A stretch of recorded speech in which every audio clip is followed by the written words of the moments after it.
আমরা একটা নতুন ধরনের মিষ্টি বানাতে চলেছি। তার জন্য আমাদের লাগবে কিছুটা এলাচ, আর আমি নিয়ে নিয়েছি একটুখানি কর্নফ্লাওয়ার, একটা ডিম, কাঁচা ডিম, আর নিয়ে নিয়েছি আমুল স্প্রে একটা ছোট 10 টাকার প্যাকেট, আর এখানে নিয়ে নিয়েছি ঘি আর কিছু ড্রাই ফ্রুট। এবার আমি প্রসেসটা শুরু করব। একটা বোল নিয়ে নিয়েছি, এর মধ্যে ডিমটা ফাটিয়ে দিয়ে দেবো।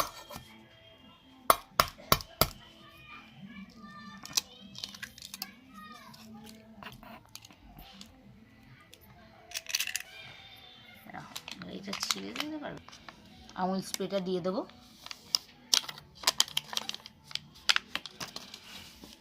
যাতে ডিমের আস্তে গন্ধ না আসে তাই জন্য দিয়ে দেবো এখানে কিছুটা ঘিয়ের গন্ধটা হেবি।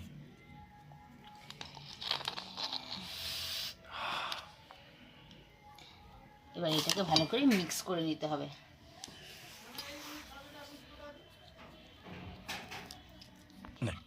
দেখুন এইভাবে ফাটিয়ে নিয়েছি, একটুকু আর ওই গুঁড়ো যেই দুধের লাম্পসগুলো নেই। এবার অনেকটা পাতলা হয়ে গেছে, এইভাবেও করা যেতে পারে, কিন্তু আমি একটু ঘন করার জন্য একটু কর্নফ্লাওয়ার দিয়ে দেবো।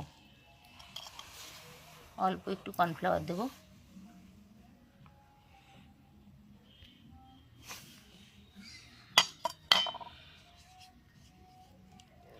আবার এটাকে একটু ভালো করে ফাটিয়ে মিক্স করে নিতে হবে।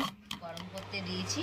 এবার আমরা চারটে এলাচের মুখ ফাটিয়ে দুধের মধ্যে দিয়ে দেবো।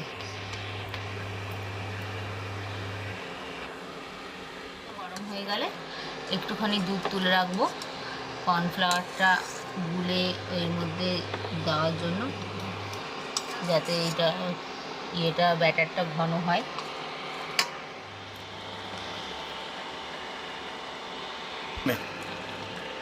এই মিক্সটাকে এরকমভাবে ড্রপ ড্রপ করে দিতে হবে, আর হালকা করে এরকম করে নাড়াতে হবে।